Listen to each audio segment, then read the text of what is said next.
É bíblico crer que só existe uma única organização cristã certa?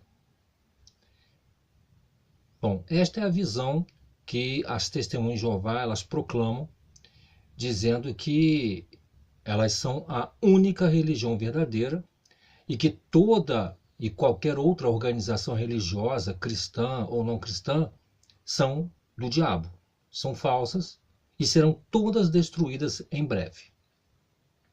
Bem, eu sempre me confrontei com duas parábolas que Jesus fez, elas estão intimamente relacionadas, que são a parábola do trigo e do joio e da rede de arrasto. Elas estão aqui em Mateus capítulo 13. Eu vou ler aqui na Bíblia Almeida atualizada, Mateus 13, 24 a 30, que tem a parábola do trigo e do joio, diz assim: Outra parábola lhes propôs, dizendo: O reino dos céus é semelhante a um homem que semeou boa semente no seu campo. Mas enquanto os homens dormiam, veio o inimigo deles, semeou o joio no meio do trigo e retirou-se. E quando a erva cresceu e produziu fruto, apareceu também o joio. Então, vindo os servos do dono da casa, lhe disseram: Senhor, não semeaste boa semente no teu campo? De onde vem, pois, o joio? Ele, porém, lhes respondeu: Um inimigo fez isso. Mas os servos lhe perguntaram: Queres que vamos e arranquemos o joio? Não, replicou ele. Para que ao separar o joio não arranqueis também com ele o trigo. Deixai-os crescer juntos até a colheita. E no tempo da colheita direi aos ceifeiros: Ajuntai primeiro o joio, atai-o em feixes para ser queimado, mas o trigo recolhei-o no meu celeiro. Mais à frente um pouquinho, 47 até os 50, de Mateus 13, há a parábola da rede de arrasto, e ela tem relação justamente com esta aqui, a do joio e do trigo. O reino dos céus é ainda semelhante a uma rede que, lançada ao mar, recolhe peixes de toda espécie. E quando já está cheia, os pescadores arrastam-na para a praia e, assentados, escolhem os bons para os cestos e os ruins deitam fora. Assim será na consumação do século. Sairão os anjos e separarão os maus dentre os justos, e os lançarão na fornalha acesa. Ali haverá choro e ranger de dentes. Então, estas duas parábolas, elas têm relação com o julgamento final, em que apenas no julgamento final é que se terá certeza quem são os justos e fiéis e quem são os injustos e os infiéis. Então é interessante que, especialmente na questão aqui da rede de arrasto, nós podemos entender isso aqui como que Jeová, ele, através do cristianismo, eu não estou falando de um grupo específico religioso que se autoproclamou em 1919 como sendo escolhidos de Deus. Não. Estou falando do cristianismo como um todo. Ele, através da disseminação da palavra de Deus, da tradução da Bíblia em várias línguas, da disseminação do nome de Jesus, do Evangelho, pessoas foram atraídas a seguir a Cristo. Imagine você, será que só passou a ter cristão verdadeiro de 1870 para cá, quando Charles Taze Russell começou a sua classe bíblica lá em Allegheny, Pensilvânia? É totalmente lógico isso. Até porque, se nós fôssemos ler aquelas cartas às 7 igrejas, ou às 7 congregações do Apocalipse, lá no início do livro do Apocalipse, nós vamos ver que todas elas tinham problemas. Algumas toleravam imoralidade, ensinos falsos, algumas estavam esfriando na fé. E mesmo assim, o que Jesus fez? Rejeitou aquelas igrejas? Não. Ele simplesmente deu conselhos, deu orientações, assim como ele continua a fazer do mesmo jeito hoje. O que ele provê para nós? Ele provê a Bíblia Sagrada para nos dar orientações. Então basta seguirmos as orientações da Bíblia para não realmente nos enveredarmos num caminho que possa nos esfriar espiritualmente. Simplesmente isso. Essa balela de dizer que Cristo separou único e exclusivamente dentre todo o cristianismo nominal um grupo específico pequeno para divulgar a verdade, restaurar as verdades perdidas, isso é uma tremenda falácia. Isso não combina com o que a Bíblia diz. especialmente nesta ilustração da rede de arrasto, que ela vai pegar todo tipo de peixe. Ou seja, a mensagem do Evangelho, a mensagem de Cristo, ela pega todo mundo. Então, atrai todo tipo de pessoas. Pessoas bem intencionadas, pessoas mal intencionadas. Aqui não está falando de, dentre os peixes lá, bons e ruins, separar uma classe de peixes super bons, para que esses peixes super bons possam atrair somente os peixes bons. Não é isso que Jesus disse. Mesma coisa quando aqui fala da parábola do joio e do trigo, ambos são deixados juntos. Eu vou ler aqui, inclusive, uma nota nessa Bíblia aqui, ó, Bíblia de Estudo da Reforma. Ela tem uma coisa interessante que eu gostei muito aqui. Diz assim, ó, o dono da plantação, no caso da parábola do joio e do trigo, né? O dono da plantação não parece excessivamente perturbado, note bem, com o que o inimigo tem feito e mostra grande paciência em retardar até a colheita, ou seja, no fim da era, né? Ou, conforme diz a tradução do Novo Mundo, no fim do sistema, na terminação do sistema de coisas, né? Então vai retardar até a colheita a separação do joio e do trigo. Ou seja, o dono da plantação, ele não está preocupado, como diz aqui, com o joio está sendo semeado. Eles vão crescer juntos e vão continuar a crescer juntos. Ou seja, haveriam cristãos verdadeiros e cristãos falsos, todos eles misturados. Então isso nos ajuda a entender esse universo religioso que hoje existe, de grupos religiosos. Alguns se aproximam um pouco mais dos ensinos da Bíblia, outros estão muito distantes da Bíblia, embora usem a Bíblia. Outros mais ou menos, né? Essa divisão religiosa que existe dentro do âmbito cristão, isso não tem impedido que as pessoas possam conhecer a palavra de Deus. As sociedades bíblicas que existem até hoje e que foram fundadas do período do século XIX para cá, todas elas são dirigidas pelas igrejas da cristandade, que a Torre de Vigia chama de Babilônia Grande. Interessante que todas elas são as responsáveis pela maior distribuição das Bíblias no mundo. Não é a Torre de Vigia.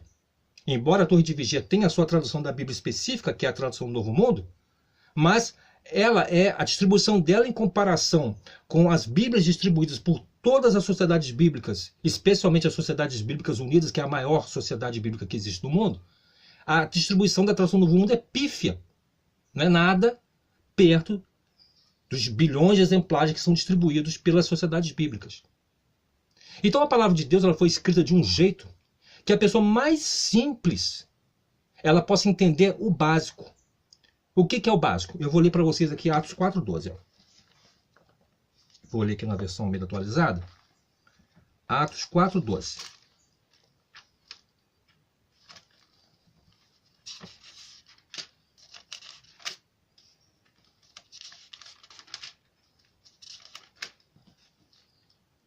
Diz aqui, ó, e não há salvação nenhum outro, porque abaixo do céu não existe nenhum outro nome dado entre os homens pelo qual importa que sejamos salvos. Será que isso aqui é tão difícil de entender? É difícil de entender que quem realmente deseja agradar a Deus tem que reconhecer a Cristo como o meio de salvação? O único meio de salvação, nosso único mediador? É tão difícil entender isso aqui? A Bíblia não mostra que a pessoa, para poder aceitar a Cristo, ela tem que conhecer profundamente todas as doutrinas fundamentais. Não. Até porque, se nós pararmos para analisar, será que a Bíblia foi escrita com o objetivo de ser uma espécie assim de manual de doutrinas? Quando nós lemos o modo como Jesus ensinava, como eu acabei de ler aqui, essas duas parábolas, do trigo e do joio, e da rede de arrasto, será que isso aqui foi escrito de uma maneira tão filosófica, tão profunda, que uma pessoa não pudesse, uma pessoa simples, um pescador, por exemplo, né? Como tinha lá nos dias de Jesus, alguns apóstolos eram, eles não pudessem entender? Eu fico me perguntando se realmente a Bíblia foi escrita com esse objetivo, de ser um manual de teologia sistemática, ou um manual, como a Torre de Vigia faz, né, para extrair as doutrinas, as bases, para as doutrinas que eles inventam, né, e faz com que elas se adaptem à sua visão lá teológica. Eu fico me questionando. se o objetivo é esse.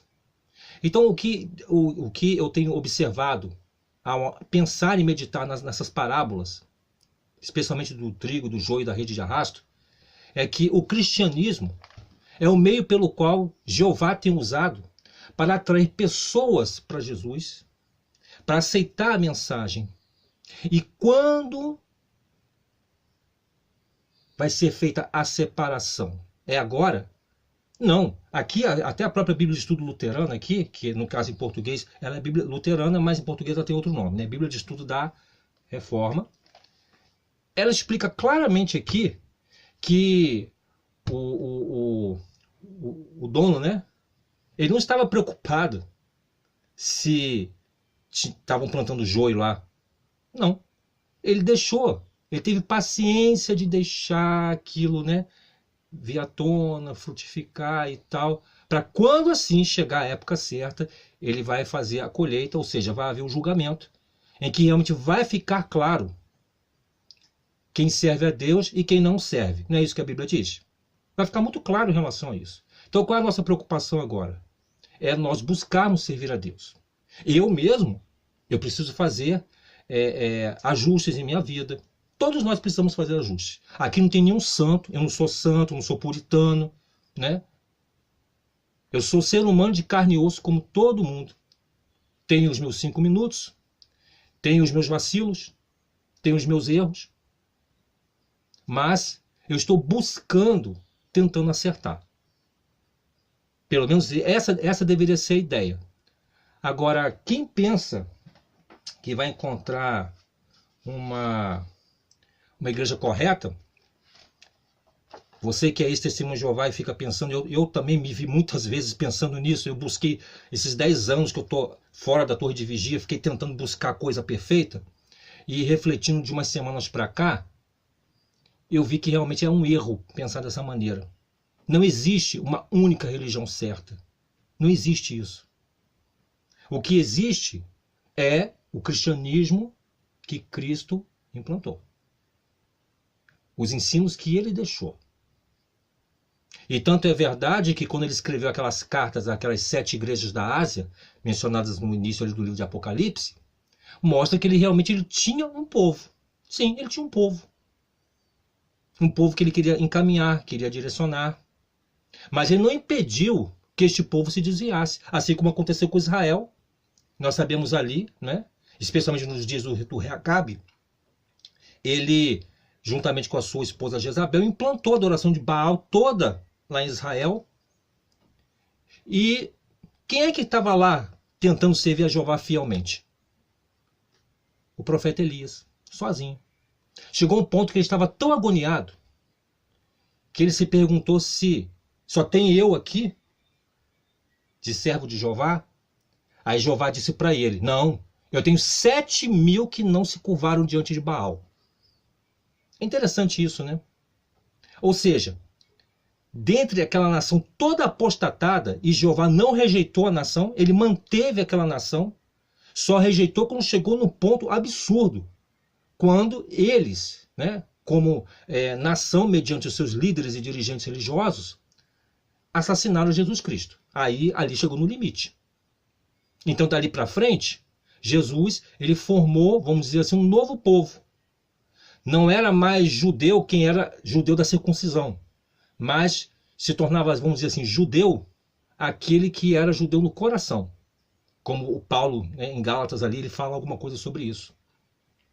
Então veja que aqueles 7.000, juntamente com Elias, eles não iam para o Egito, não iam para outros países adorar Jeová. Não, eles tinham que adorar Jeová ali onde eles estavam. E Jeová estava olhando por eles, no meio de um mar de apostasia. Porque o líder teocrático, que era o rei Acabe, o líder teocrático, né, colocado ali por Jeová, porque Jeová permitiu que os israelitas tivessem reis, e ele vinha lá desde a linhagem de Davi e tal, né, como rei. Então, Jeová, ele não rejeitou imediatamente Acabe. Ele era o líder teocrático da nação, embora estivesse desviado por influência da sua mulher Jezabel, adorando a Baal e fomentando a nação toda apostatada, adorando a Baal. Mas Jeová não rejeitou eles de imediato. Por quê? Porque dentro daquele ali, dentro de todo aquele joio, agora vamos fazer o paralelo aqui com a ilustração do joio e do trigo, dentro de todo aquele joio, havia trigo, os 7.000 juntamente com Elias. E do mesmo modo hoje. Então, todos nós vamos ser julgados de acordo com a luz que recebemos. Eu me lembro que eu estava lendo até um livro adventista, em que Ellen White, a fundadora deles, fala justamente sobre isso. Eu achei interessante. Que cada um vai ser julgado de acordo com a luz que recebeu. Então, imagina uma pessoa lá numa ilha deserta, lá não sei de onde, lá numa ilha isolada, que teve acesso à Bíblia e que leu Atos 4:12 e que viu que a salvação vem mediante conhecer, de aceitar Jesus. E aceitou Jesus no seu coração, leu lá o Sermão da Montanha, Mateus 5-7, viu que tinha que perdoar o próximo, viu que tinha que amar o seu inimigo, e passa a fazer disso a seu modo de vida, a sua filosofia de vida. Ele não é filiado de nenhuma igreja, mas ele leu e entendeu o que tinha que fazer. E passou a viver daquela maneira. Será que Jeová vai ser tão injusto de destruir aquele homem no Armagedon? Conforme as testemunhas de Jeová ensinam? Não, porque nenhuma testemunha de Jeová foi lá pregar para ele. Não tem testemunho de Jeová lá. E aí? Jeová vai fazer o quê? Veja como é incoerente esse estilo de salvação pregado pela torre de vigia. Como se eles fossem os únicos detentores da verdade. Pelo contrário, a torre de vigia, pelos apuros que tem passado aí com os escândalos de pedofilia, tem mostrado que ela é tão igual, até pior, do que as igrejas que elas tanto criticam. Ou seja, é tudo a mesma coisa. Eu fui ancião 15 anos. Eu lidei com todo tipo de problema dentro da congregação e não vi diferença nenhuma. E eu já tive a oportunidade de frequentar várias outras igrejas. É tão problemático quanto, ou até às vezes pode ser até mais, porque os casos de depressão, de desespero que há entre muitos membros dentro da torre de vigia é impressionante. Pelo excesso de cobrança, pela pressão que o corpo governante faz para que os membros façam mais, preguem mais, se dediquem mais. Não é? Então veja que coisa interessante. Como que fazer uma análise, vamos dizer assim, empírica da situação, nos revela que realmente o ensino da torre de vigia é incoerente. Essa pregação de salvação que eles fazem lá é totalmente incoerente com os parâmetros bíblicos. Eu quero ler aqui desse livro aqui agora, uma explicação breve, todas as parábolas da Bíblia, da Editora Vida. Eu quero ler uma coisa aqui que tem a explicação dessa ilustração da rede de arrasto, diz assim: bons e ruins. Na rede, vou botar aqui. Bons e ruins na rede nos leva de volta ao trigo e ao joio que crescem juntos e são misturados um ao outro. Enquanto essas parábolas simbolizam a igreja visível, a mistura de salvos e perdidos dentro do cristianismo professo faz com que aqueles que buscam encontrar uma igreja visível e perfeita sejam levados a um grande desapontamento. Aí ele menciona: havia um Cã na arca, um Judas entre os apóstolos, Esaú e Jacó ainda lutavam dentro do ventre da igreja visível de Cristo. Nem todos os que estão de Israel são de fato israelitas. Muitos dizem ser cristãos, porém não são realmente. Pertencer a uma igreja visível não inclui alguém necessariamente no rol dos membros da igreja verdadeira. As pessoas podem ser religiosas, contudo não regeneradas. Batizadas, contudo jamais foram lavadas no sangue de Cristo. Professam a fé cristã, contudo não a possuem. Então veja que coisa interessante, né? Essa parábola da rede de arrasto e do trigo e do joio nos ensina muitas coisas. Ou seja, que os bons e os ruins vão estar misturados. Aí a gente começa a entender, conforme eu já disse um pouquinho antes, essa confusão religiosa que existe hoje no meio cristão. Eu tenho lutado contra abandonar essa ideia de que existe igreja perfeita. É difícil. Quem já foi testemunha de Jeová sabe o quanto é difícil se livrar desse tipo de pensamento. Mas eu tenho tentado, de uns tempos para cá, meditar um pouco mais na Bíblia, amoldar um pouco mais o meu pensamento. Está um pouco difícil, mas eu estou tentando, estou lutando. E eu acho que está começando a vislumbrar alguma coisa melhor na minha visão com relação ao que significa seguir a Jesus. quando foi perguntado a Pedro, aliás, aos apóstolos, né? Quando aquelas pessoas ouviram lá que Jesus falou assim, olha, vocês têm que comer da minha carne e beber do meu sangue para poder ser meus seguidores. O povo, canibalismo, né? Entendeu tudo errado, né? Entendeu literalmente o que Jesus estava falando, está fazendo uma figura, né? Um simbolismo. Aí Jesus perguntou para eles assim, vocês querem ir? Aí Pedro, né? Como sempre aquele que gosta de tomar a frente, falou assim, não, para quem havemos de ir? Deixa eu até ler aqui, eu vou até fazer questão de ler direto na Bíblia aqui, para depois não dizer que eu estou torcendo, né, o que está escrito na Bíblia.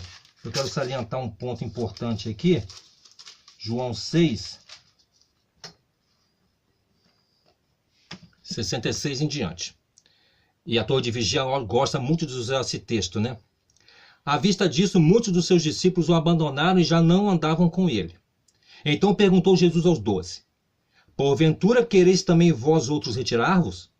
Respondeu-lhe Simão Pedro, Senhor, para quem iremos? Tu tens as palavras da vida eterna, e nós temos crido e reconhecido que tu és o Santo de Deus. Olha que coisa interessante, aqui não diz assim, para onde nós vamos? Para qual organização religiosa você vai? Como a Torre de Vigia faz, né? Aplicando esse texto erroneamente, dando a entender que se você não estiver na organização deles, você não está servindo a Jeová de verdade. Você não está sendo um seguidor de Cristo de verdade. Mas aqui não, aqui diz, para quem iremos? É quem? É uma pessoa. Essa pessoa é Jesus Cristo. Aí a gente começa a entender o que diz lá João 14, 5 e 6, né? Eu sou o caminho, a verdade e a vida. Ninguém vem ao Pai senão por mim. Então Jesus é o caminho. Simples assim.